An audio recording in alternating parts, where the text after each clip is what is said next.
Days have now passed by. I'm alone without you by my side. You let me down, I can't just you no more. You deck where my pride were over. Friends have been chatting about we.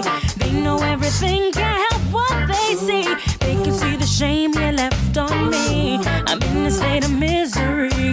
No more sitting waiting by the phone, wondering if you'll ever come home. You left me all alone. No more putting out my heart for you. Begging you back, you see I am through.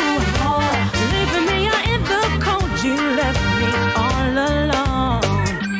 For the sake of you and me, our friends will want to intervene. They seem to have really good advice, saying I just got to fight. I know you left me for somebody new, but she will never love you like I do. My foolish heart don't want to say goodbye, but I ain't got no tears to cry. No more sitting waiting by the phone, wondering if you'll ever come home. Leaving me out in the cold. You left me all alone. No more putting out my heart for you.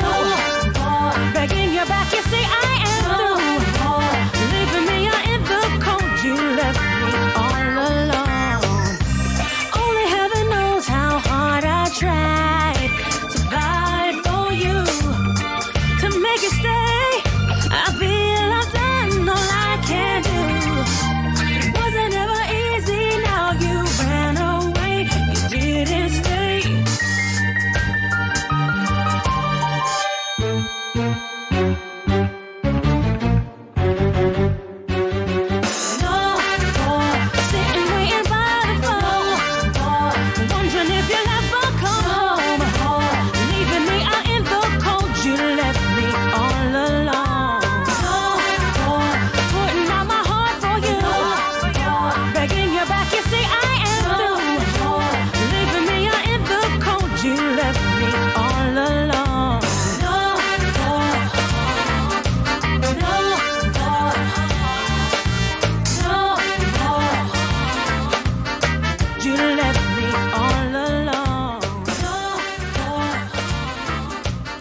Welcome back to Melius Performance Podcast. A little bit of reggae there to kick off this episode today. I thought it was apt, seeing as we're joined by Dr. Brandon Marcello.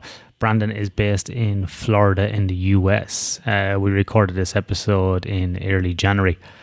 Brandon is a very interesting character. He has quite a mix of a background, starting out in theatre design originally, before ending up with a PhD in the area of sports performance.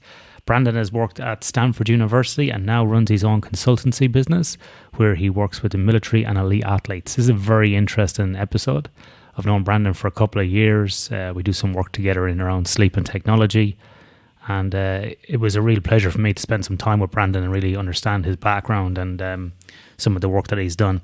In this episode, we also discuss overtraining and why Brandon thinks overtraining actually does not exist. Quite controversial. Anyway, listen on and you will find out more about that. As always, you can follow us at meliusconsulting.com.au. You can go there to listen to our past episodes of our podcast, look at our blogs, and don't forget you can subscribe to our newsletter as well. It comes out every 2 months this year, so we're going to be putting out a newsletter every 2 months. We're going to have 2 podcasts out a month roughly and 1 blog out every month as well. If there's any topics there you'd like us to cover, just send us a note and we'll do our best to do it.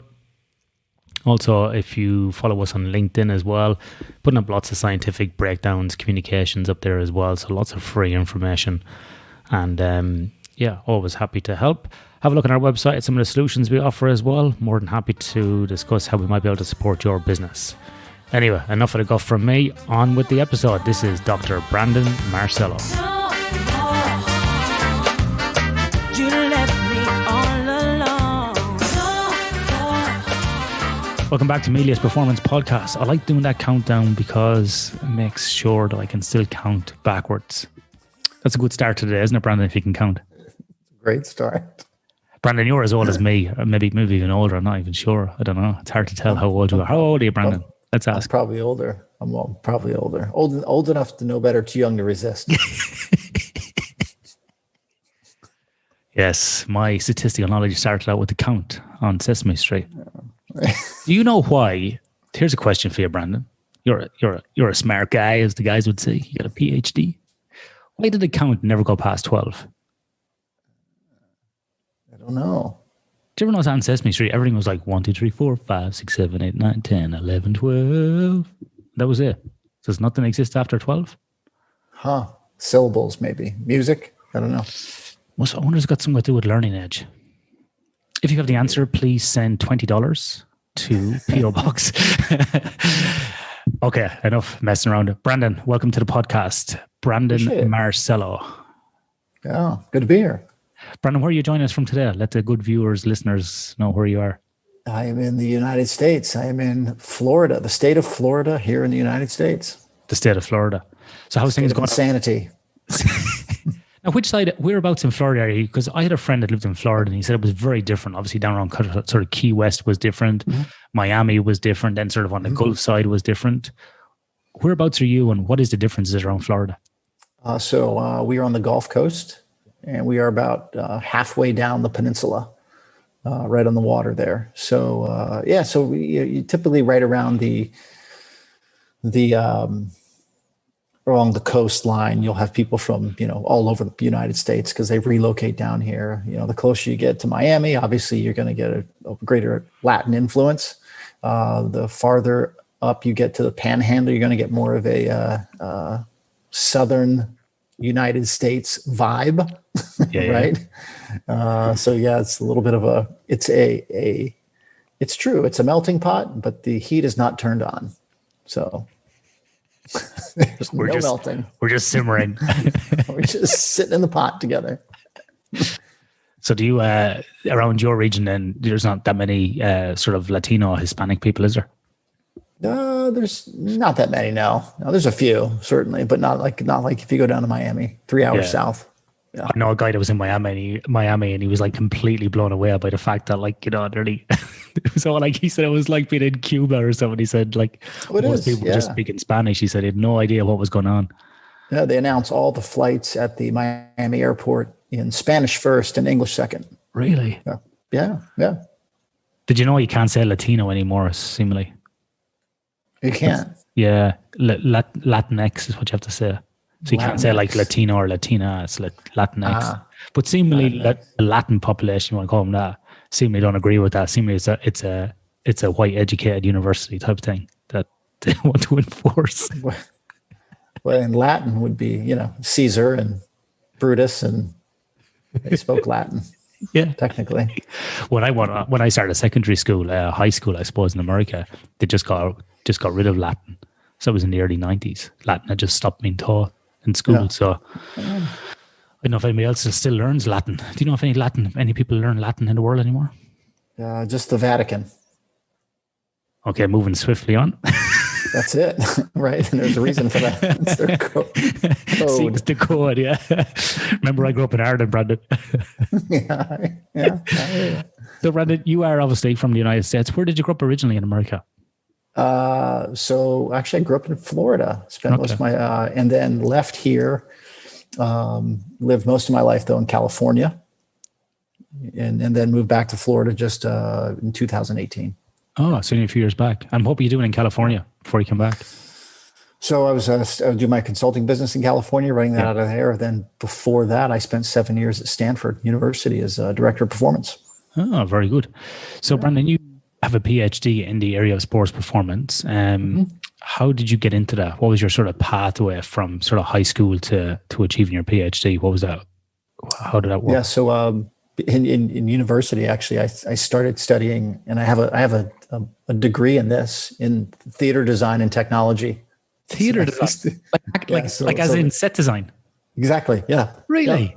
Yeah, set design, lighting design. And I actually used to freelance doing set design when I was in college and in grad school to pay for to get some extra cash. Okay. So I used to do that remotely, and I'd be in the research lab at the day, and then writing papers at night. And then I'd go back to my room and I'd be drafting stuff and AutoCAD, and then send it out to the theater. And so anyway, changed my major a bunch of times in college, in university, and ended up in exercise science. And I just loved it. And I was like, these classes are so cool. Like really humans and this is fascinating. And I had no idea what you could do with it. Yeah. And I met with my advisor and I said, I really enjoy these classes. I have no idea what you can do with a degree in exercise physiology. And he goes, well, there's two routes. You can go into corporate health and wellness, or you can get into cardiac rehabilitation. And I said, great. Neither of those things sound good. And I'm like, there has to be like a door number 3 somewhere. Yeah. And, I ended up falling into like a strength and conditioning type of scenario and just fell in love with it. And as I did that at a place called IMG Academies, which at the time was called Nick Bollettieri Tennis and Sports Academy in Florida, and used to train athletes from 32 different countries, all different sports. And then I left there in the late 90s to start co-found a company called Athletes Performance, which is now Exos. I did that for 3-4 years and said, you know what, I need to go back to school. And I left everything behind, and I felt there was more to performance, more to learn, more to find out. And that's why I went and got my PhD.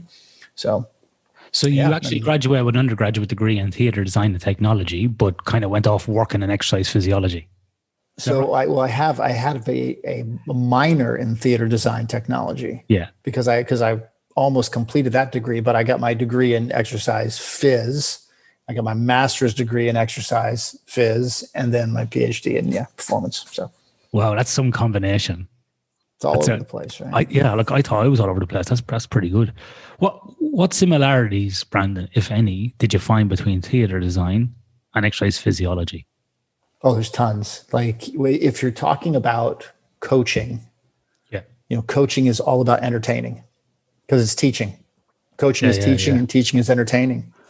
And I think the biggest thing it did for me is it opened my eyes up to other things, right? So I didn't become so myopic in my field. Like I rely on learning from other things, and so there's a lot I took from there. So, have you read the book by David Epstein called Range? Yeah. So we were just talking about that recently on a podcast. My wife bought it for my birthday last year, and I just finished reading it. But we were talking about it on a podcast, and I actually had it on my desk, and I picked up this book with Danny Lennon. But yeah, pretty interesting. Like he talks about people who end up becoming experts over time, actually do a lot of different things and take learnings. And it's interesting too because he discusses in the book towards the back end of it, basically that people who have diversity and experience have better problem solving ability. And also better collaboration, which is interesting because you would think that if someone's an expert, like let's say in the stock market, they'd be very good at finding out different parts of information. But he was talking about this experiment. I think it was looking at stocks, where they had a group of experts like academics, and then had a group of people who had multivariate kind of backgrounds. And the multivariate background people actually were better at predicting the outcomes of the stock exchange over a year than the people who were actually full-time academics, sort of experts in the field, because they tend to be siloed and not really discuss things with other people. And we probably see this in research ourselves where you go, oh, that guy published a paper? I've known him for 3 years and I didn't even know he was working on that. And we've spoken about it. He never told me he was working on that project, or they kind of keep it secret and stay in their lane. Whereas other people tend to, I'm doing this, I'm doing that. You can input here, input there.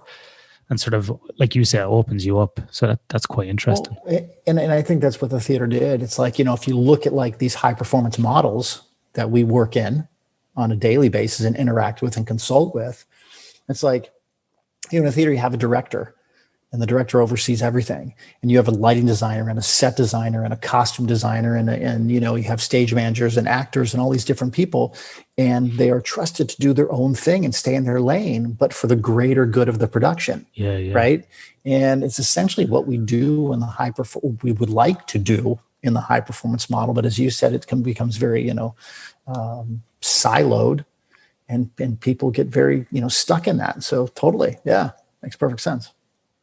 Do you miss any aspects of theater design? Do you ever kind of look at it and go, oh, I'd like to work on this or do that? Or yeah, sometimes it'd be cool to go back and do some things, I think, because you see technology changing. It's like, my gosh, that would have been so cool to be able to, what I could have done with this and what I could have done with that and those types of things. But it was a long time ago. But yeah. And from theater set design, when you watch movies or TV shows, which shows do you think are really good at like doing theater design, like and backgrounds and sort of stage design? Who's really good at doing those? I tell you, the ones are the ones that don't rely a lot on CGI, right? Like computer graphic stuff. Or if they rely on a little bit, like the ones that try to go full CGI, it irritates me. It loses like the richness and the texture. Like it's just, it seems very bland. That's really interesting that you said that, because over Christmas here, I rewatched, well, I was probably like most of the people, I subscribed to the Disney Channel for 1 month a year when season 2 of The Mandalorian is all out, and then cancel my subscription for 11 months. Anyway, so I had it for a month, and I ended up watching The Mandalorian season 2, but then I rewatched all the Star Wars movies. And so in our sort of era of Star Wars episodes 4, 5, and 60, the original ones, you watch those and you're like, man, that actually still holds up. That still looks good. Then the other ones, episodes 1, 2, and 3, that were out in the late 90s, early 2000s. Oh my God, I couldn't even watch 30 minutes of one. I was like, these are so fake and so shit looking that I can't even follow the story. I can't put that aside because it's CGI to death, where it looks like a bad video game. It looks like you're looking at an Atari or Double Dragon from the 80s. And then I jump forward to the new ones that have come out, and they actually kind of are more like the old ones. Probably use more like kind of puppets and, set design and costumes. And the story then allows you then to kind of put that aside and get more into the story. And I feel like The Mandalorian's a bit like that as well. Whereas those episodes in the middle, absolutely atrocious. So it's exactly what you're saying. When the CGI to death, you can't watch it, I think. Mandalorian's a great example, because what they do is they use a combination of set pieces, and they have this huge, have you seen it, like the dome that they work in? No, I haven't seen it, no. So it's an entire like dome, and the entire dome is video. So like the Mandalorian could be in a ship, which is a real set piece, but then the actual space is all video from outside, and they can move and change and spin things, which is just like, it's like the perfect combination of both worlds. Yeah. It's very cool.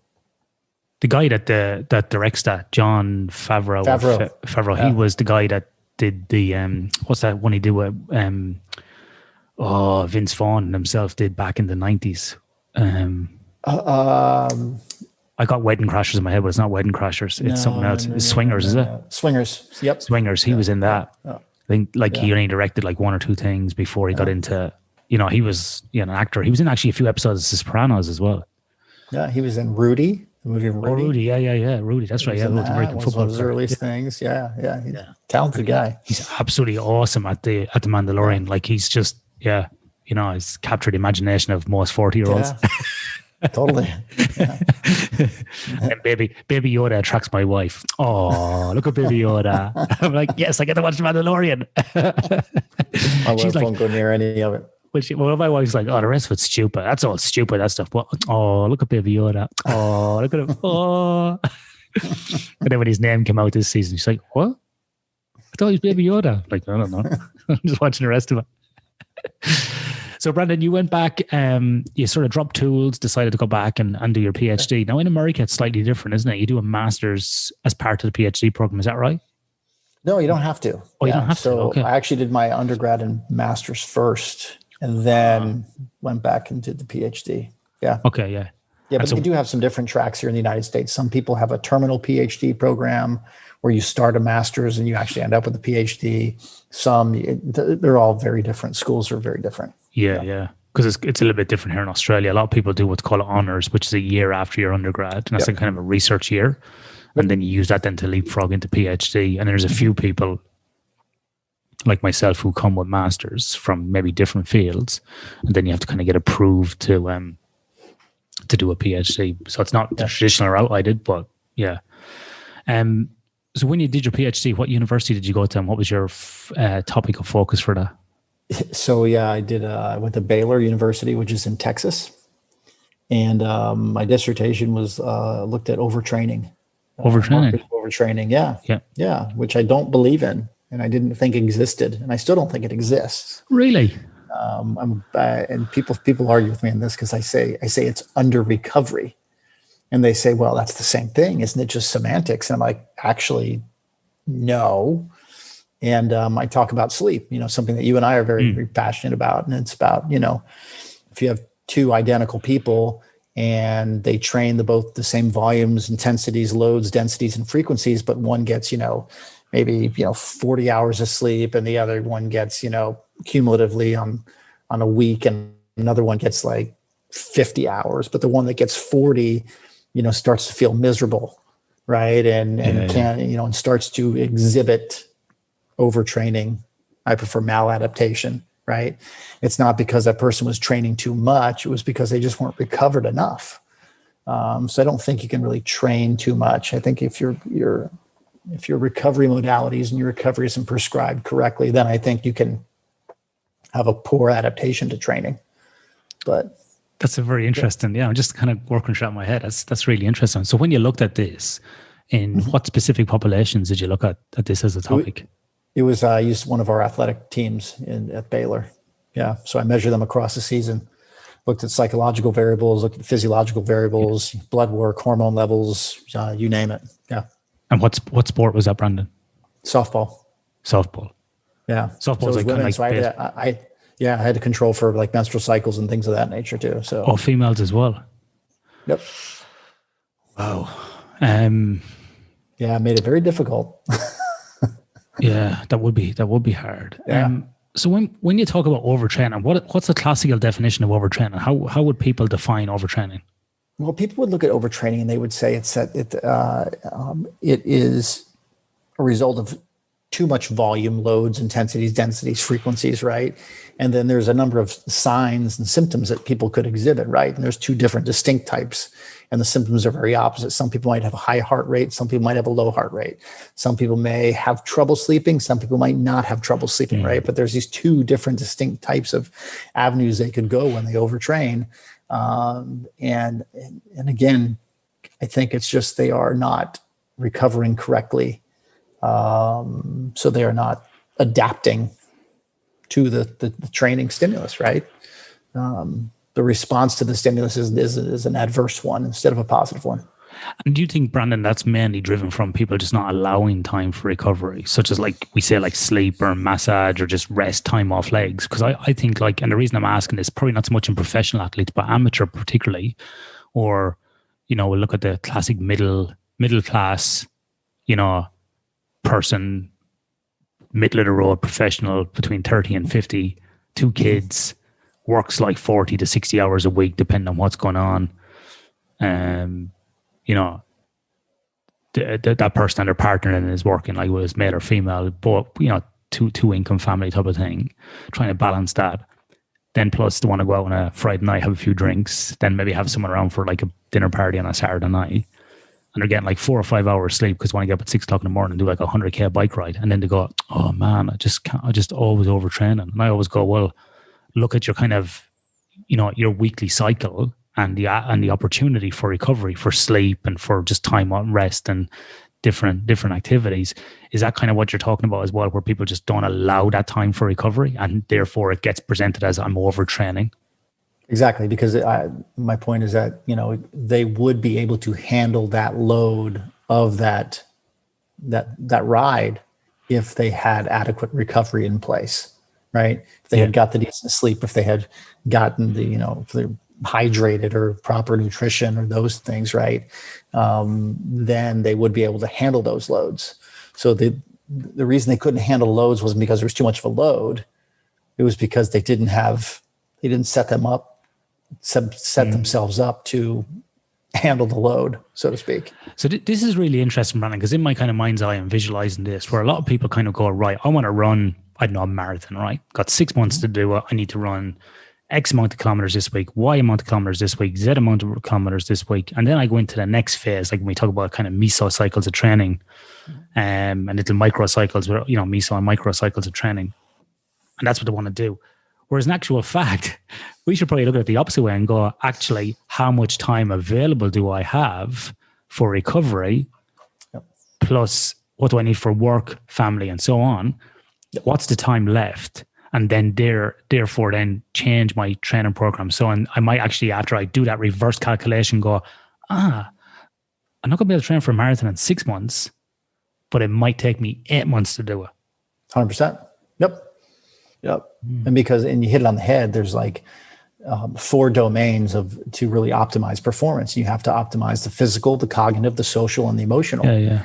And you see it all the time, like in pro athletes, right? They go with their sport all the time. And it's like, why do they go out late and hang out with friends? Because they haven't filled that social bucket, right? Yeah. They've been so focused in the physical domain.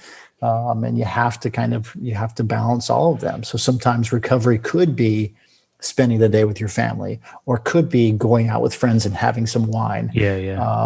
Or it could be getting 8 hours of sleep, right? It depends on each individual person. So yeah, exactly. Look at the time allocation you have, what buckets you need to fill, and then build your way out. Yeah. So when we talk about bearing that in mind, when we're using that kind of model and talking about overtraining in regards to that, is there any differences in overtraining as people age in different brackets, like from 18 to 25, 25 to 30, 30 to 35? And the reason I ask this question is that loads of people always bang on my head about, you train too much, you exercise too much. And I go, ladies and gentlemen, I feel great. I feel fantastic. I don't feel tired. I rarely get sick. It's good for my mental health. I enjoy doing it. My wife definitely enjoys when I do it because I'm not such a bastard, right? So I feel great overall. I enjoy doing it. Like, it's just, people are like, oh, you need to slow down. You're getting older, blah, blah, blah. I'm like, man, I'm not that old. 42, not 102. And to be honest, when I'm 102, I want to be doing the same thing. Right. So that's why I'm asking that question about, how do we deal with that as we age? Or is that a misnomer? Please let it be a misnomer. Please let it be a misnomer. Well, no, I think this is the thing, right? It's like there's so many unknowns about this because, I mean, look at most of the research, right? Like they compartmentalize you in these lines of best fit, right? You know this, and you could be an outlier, right? Maybe you're not. Maybe we are so undertrained as a population, right? That what the average is and what average people feel is actually not average. It could be below average. So there's a lot of unknowns there, and I think that's where the individuality comes in. And if you don't have any adverse feeling, you feel great. Go with it. Yeah, exactly. 100%. Yeah. 100% go with it. I think too many people get hung up on, like Oura rings and, Fitbits and Whoop straps and go, my recovery.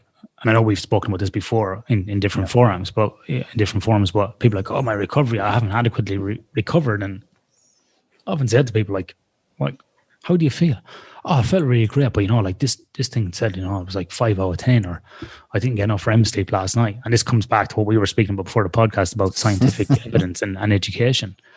And I feel sorry for people because there's so much shit out there. But it's like, I think sometimes, and Andy Galpin has wrote about this in a book that he's written called Unplugged with Brian McKenzie. I think sometimes you just have to stop and go, right, how do I feel today? How can I change? Like yesterday, for example, I was pretty tired. I had a bit of I spent some time in an advanced dementia care unit yesterday. And it was quite emotionally draining for me to see that, right, as a young person. And it took me a few hours to sort of reset myself afterwards. I was a little bit tired. I trained a lot the day before. I thought, right, I need to do something today. I need to clear my head. Because if I go to sleep like this tonight, I'm going to feel like shit. So I thought, okay, my plan says run 10Ks, but I'm just going to run 6. And I'm just going to take my time. I'm not going to worry about anything else. So I went on kind of how I felt. It was pretty warm and so on. So I think it's sometimes about having that, I suppose, knowing your body and knowing who you are, about where you can pull back and push and when's the days to go, as opposed to being reliant on an external device. I find it really interesting that people take so much cues from an electronic device, But the minute somebody tells them to do something at work or the government says something, they want to react in a negative way and not do it. But they listen to a device, strapped to their wrist. It's quite interesting. Yeah, and it's funny because people, they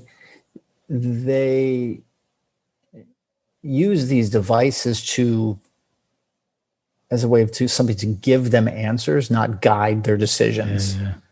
And I think that's a big problem too, right? It's like, like you said, like this Whoop strap is telling me, I need to get 7 hours and 26 minutes of sleep tonight, right? Instead of just saying, okay, it says I'm a little tired. Maybe I should build in an app. Maybe I should do this. Maybe Whoop's really a piece of shit and I shouldn't even think of anything it says, right? It's a random number generator, right? Maybe. Media's performance does not endorse the comments of Brandon Marcello. Right. However, we do agree with the fact that it's a lot of shit. I don't know. It's hard to know. Like, isn't it? It's like, it's hard because a lot of these algorithms are proprietary. We don't know what's behind them.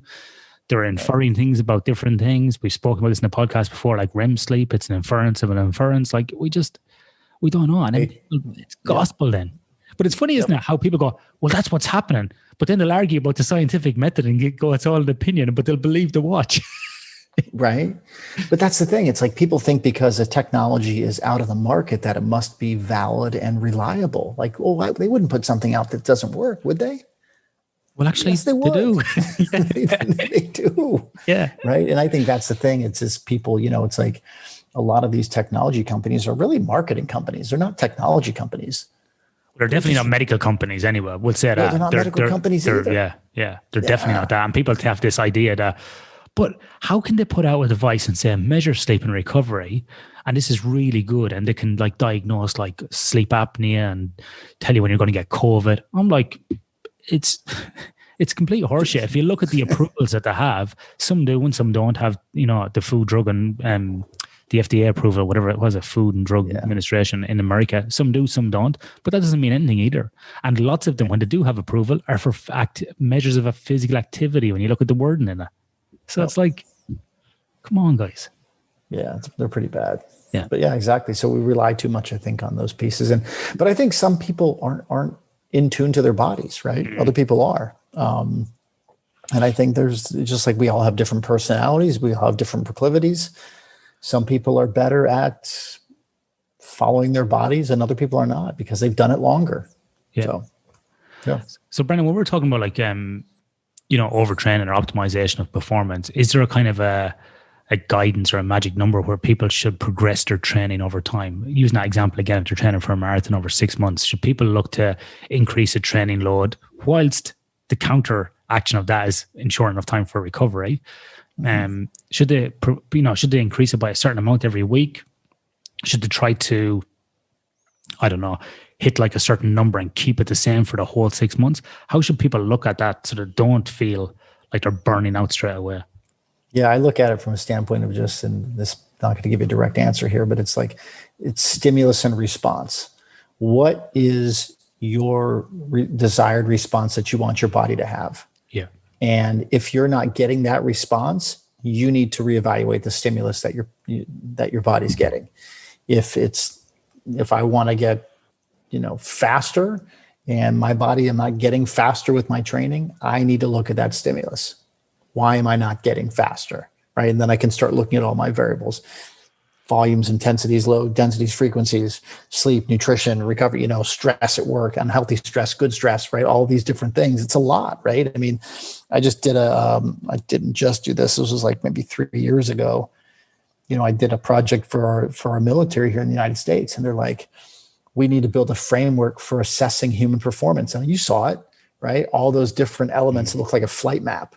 Yeah. There's so many elements that contribute to performance. Like picking one, is just, it doesn't get us anywhere. It's a lot. And like we talked about earlier, everybody wants that one answer. Yeah. Right.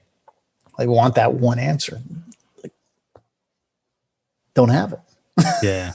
And it's interesting too, because when you look at different people need different external stimulus as well. Yep. So some people like to be screamed at when they're exercising, like to be roared and shouted at.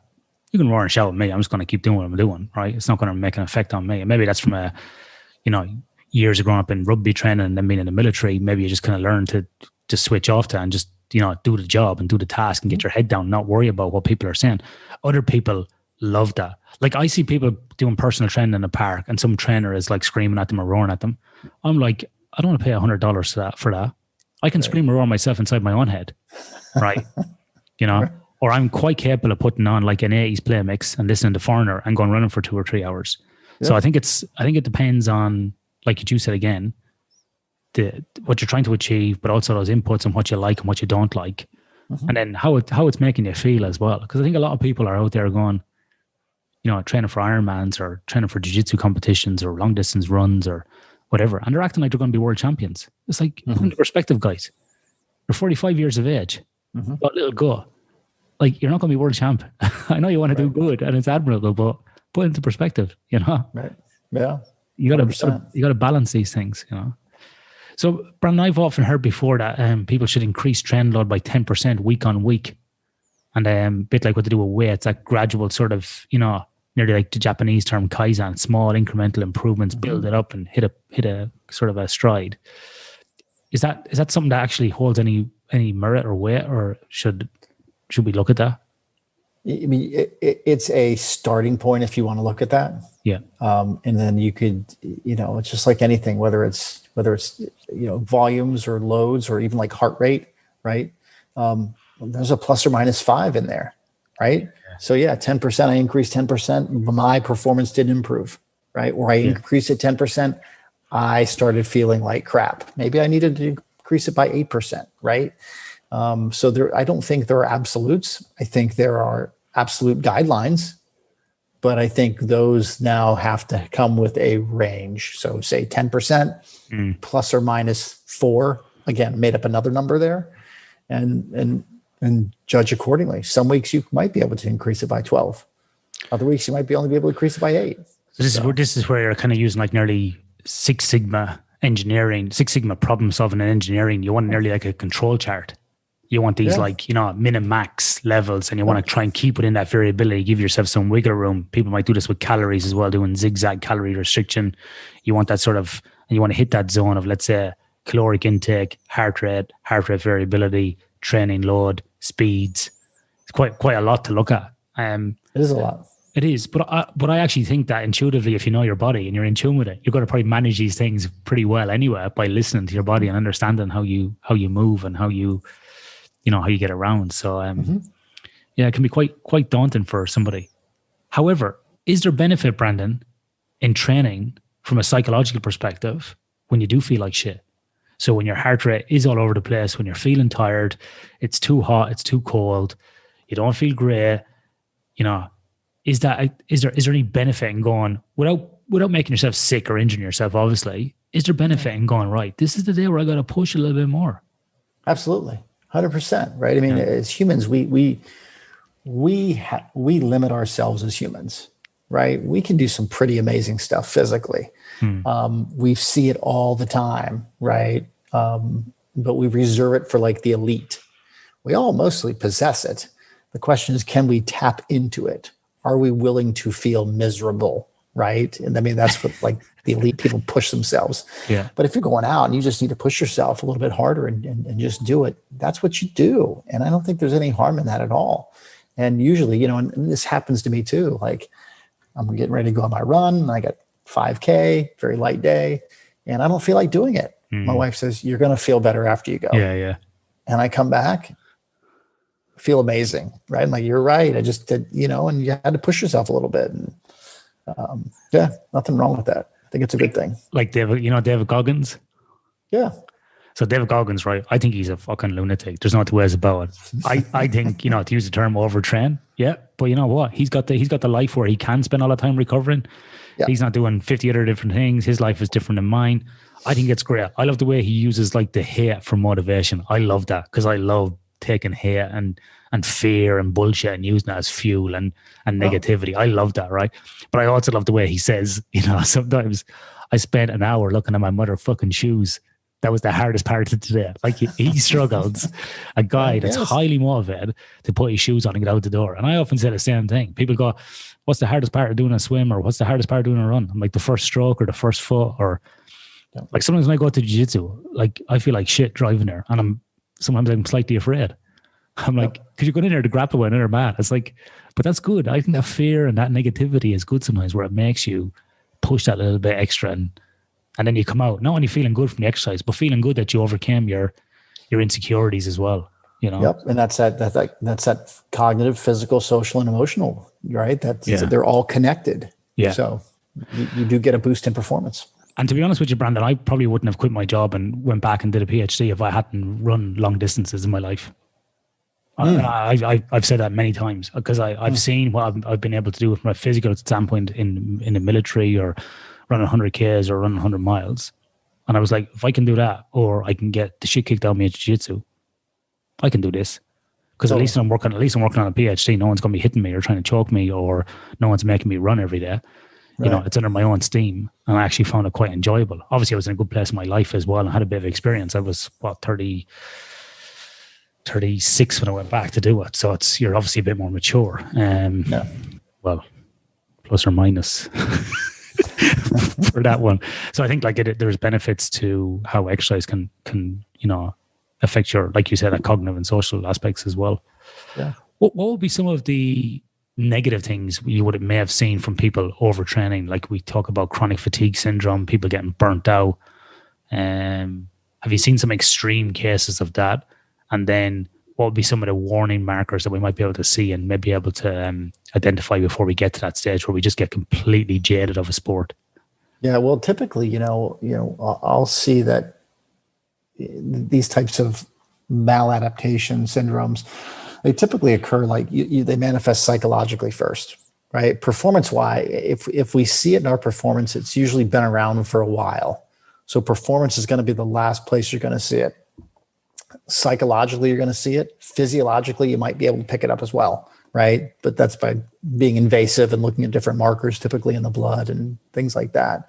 But if you have trouble relaxing, if you have trouble responding to like meditative techniques, if you have multiple sleep disturbances, like over a long period of time, elevated heart rate for a long period of time, those types of things where, if you follow your trends, if something is certainly out of whack and you don't feel well, you feel like something's rotten in Denmark, right? I mean, like something probably is heading that direction.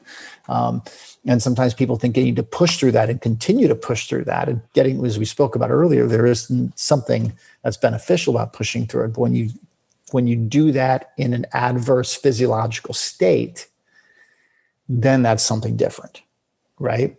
Overcoming a psychological state of just discomfort is one thing, but when you're trying to overcome a negative physiological state, that's another thing.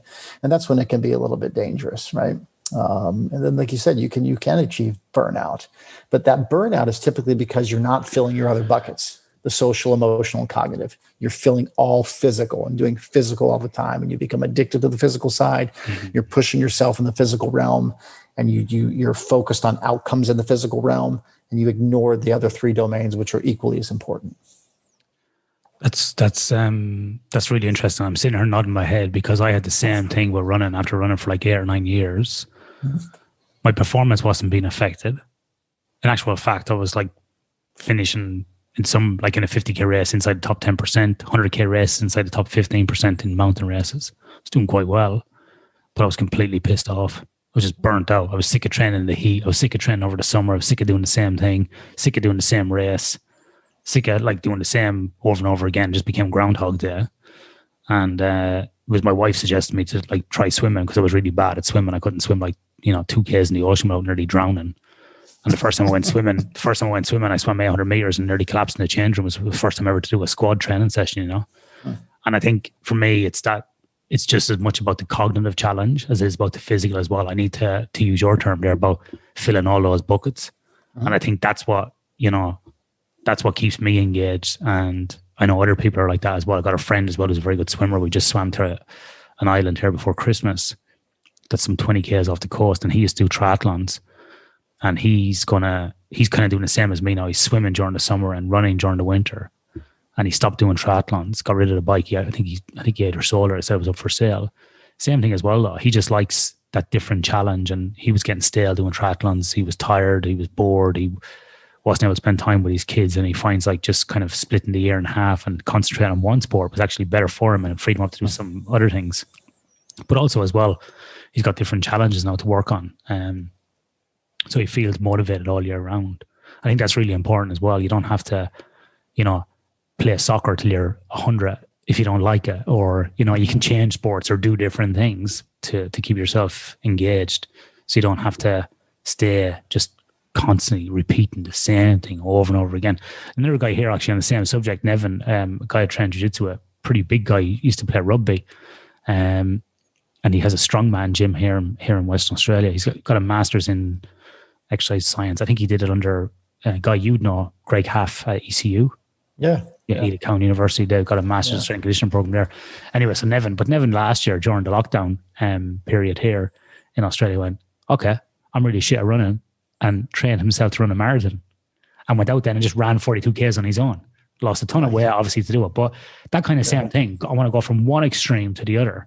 Like you, Brandon, going from theatre design to exercise physiology. I think when we go from these extremes of things, sometimes we learn lots about ourselves and lots about our bodies, lots about our mind, our physical abilities, and it makes us kind of better people. Have you seen that in other athletes where they do diverse range of things and actually makes them a better rounded person? Oh yeah, absolutely. You see it all the time. Or they might completely alter the way they train, right? And typically they figure this out later on in their career when they're trying to extend their career, right? They don't usually find it early on unless they were somebody who was really like specialized in a couple of different sports and maybe had a choice to play two different, professional sports. But yeah, they completely change the way they do things. They completely attack things differently to put them in a better position to optimize their performance. So yeah, totally. It's at range. It's range again. Yeah. What's your thoughts on, Brandon, as athletes get older, male and female, about, sort of the I suppose the guidance around socializing, alcohol, caffeine, recreational drugs, legal drugs, whatever it might be. Obviously now that marijuana is legal in a lot of places, particularly in America.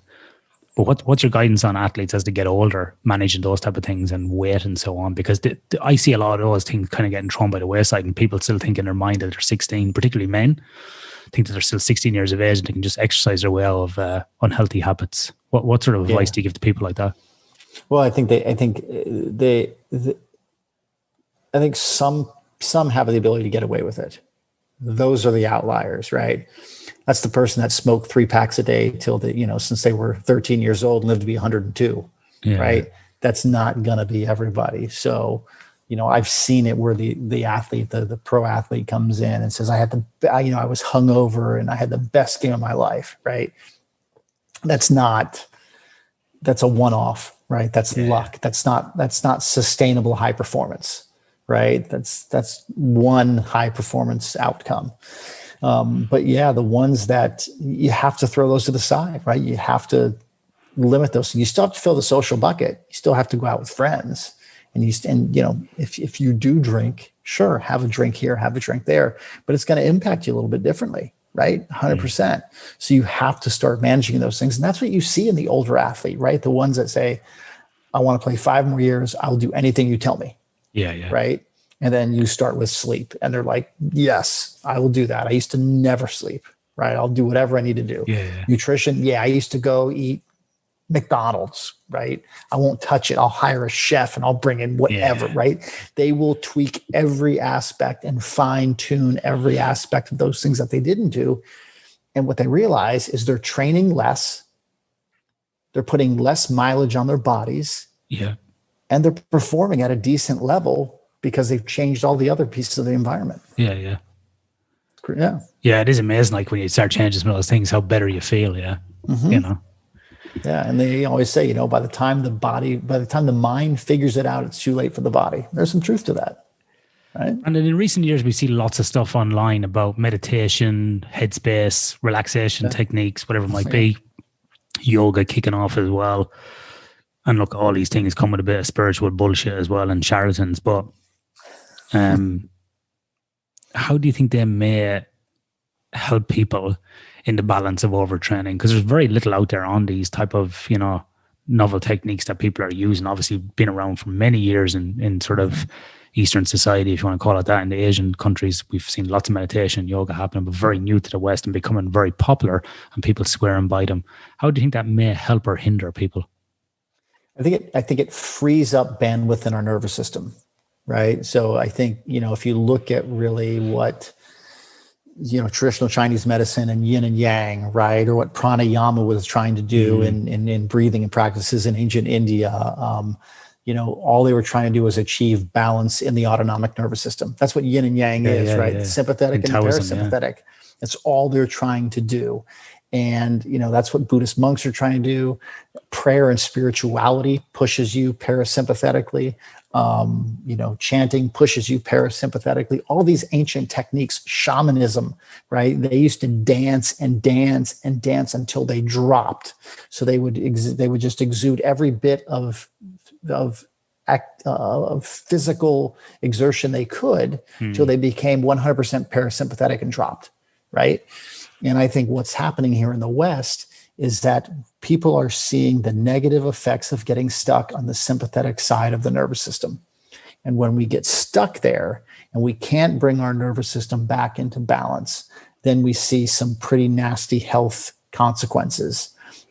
Inability to sleep, we see high blood pressure, we see anxiety, we see irregular heartbeats, we see esophageal reflux, you name the malady, and typically it is a result of some, cold hands in a warm room, right? Those are all imbalances in the autonomic nervous system. So I think what happens is these mindfulness techniques, headspace, calm, all these things, the yoga, even though what we do here in the States isn't really true yoga, right? It's a bastardized version of yoga.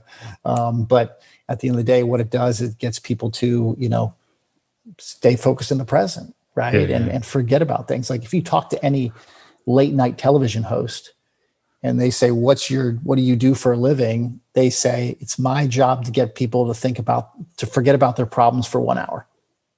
Right? It's to divert their attention and focus on the present and free up the bandwidth of the nervous system to allow people to put themselves in a better state of relaxation.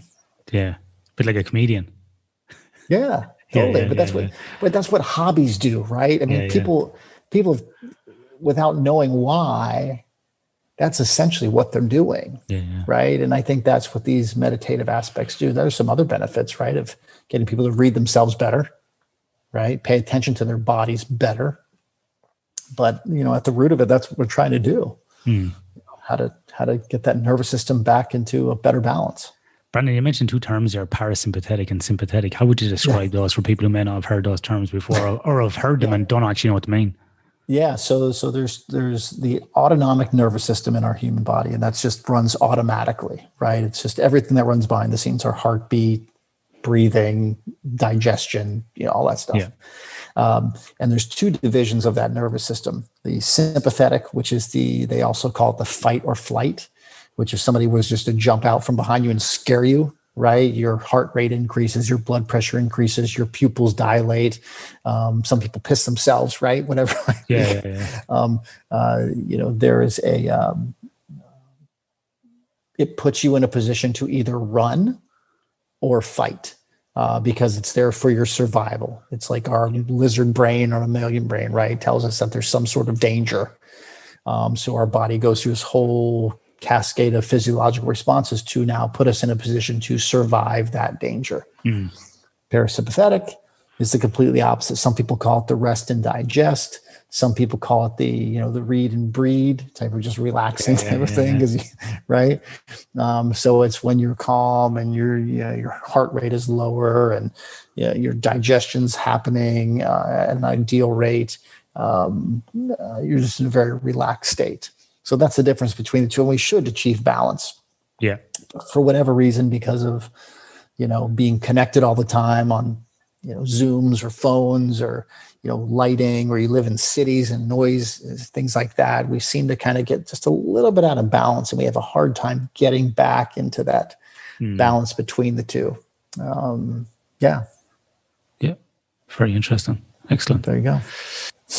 Yeah. All right. So, Brandon, I know you do a lot of stuff with the military, so you've got lots of state secrets there. But before you go, any interesting types of projects you're currently working on or will be working on in the future that you might be able to give us a little bit of info on what you're looking at or what questions? I tell you, one of the things we're looking at now, one of our projects with the military is we're actually looking at all of these multiple domains and how they connect.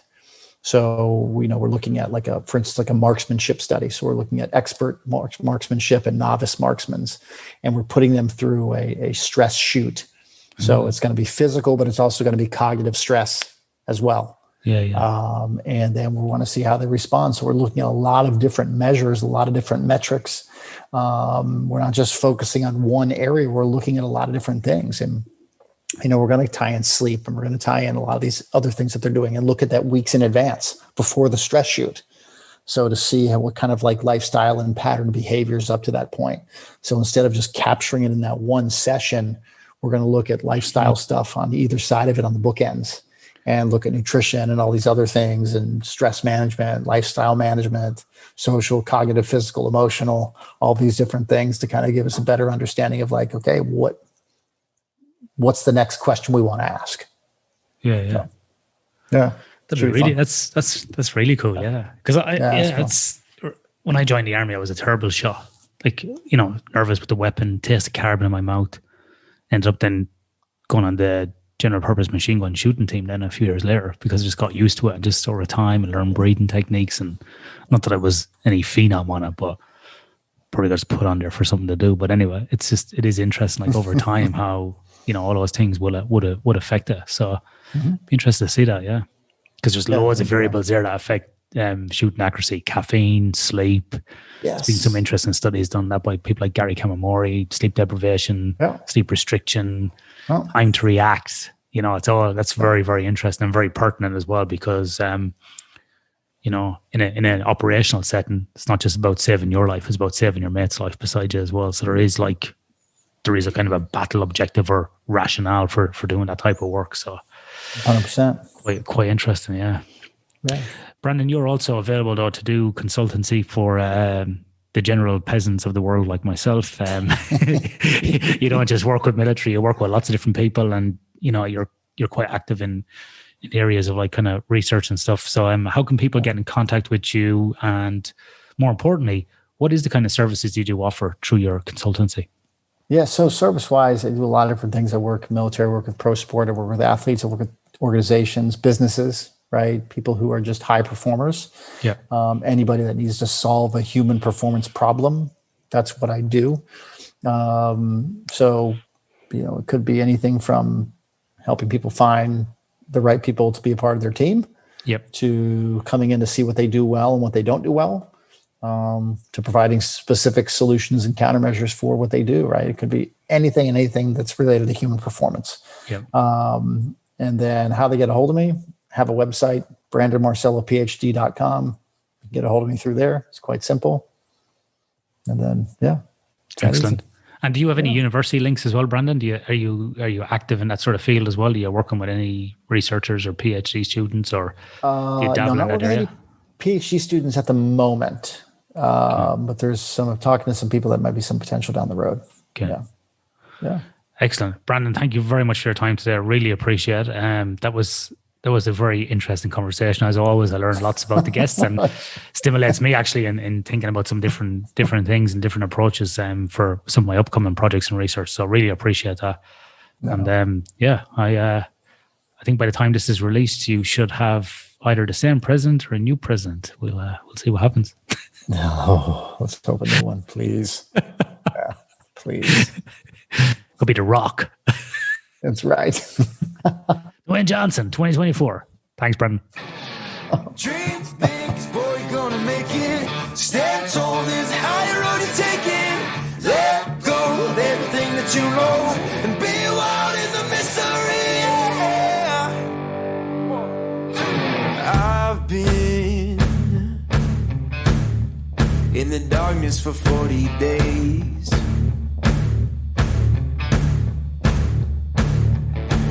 I've been searching for holy flames, a sign to light up the way. So can you help me out? Can you help me out?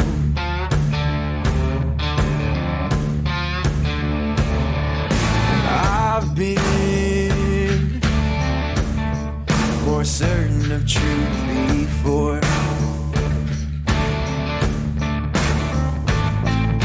I've been called a righteous man before. Yeah, I've been closer to Jesus before. So can you help me out?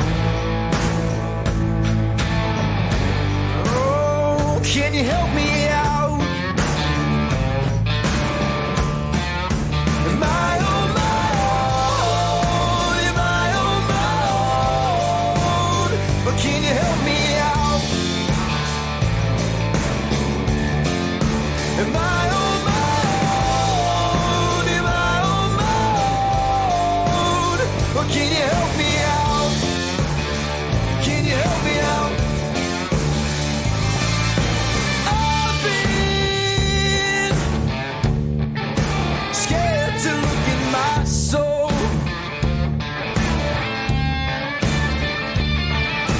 I've been afraid I would follow the road. Yeah, afraid of the things I've been told. So can you help me out? Oh, yeah. Can you help me out? Am I on my own? Am I on my own? Or can you help me out?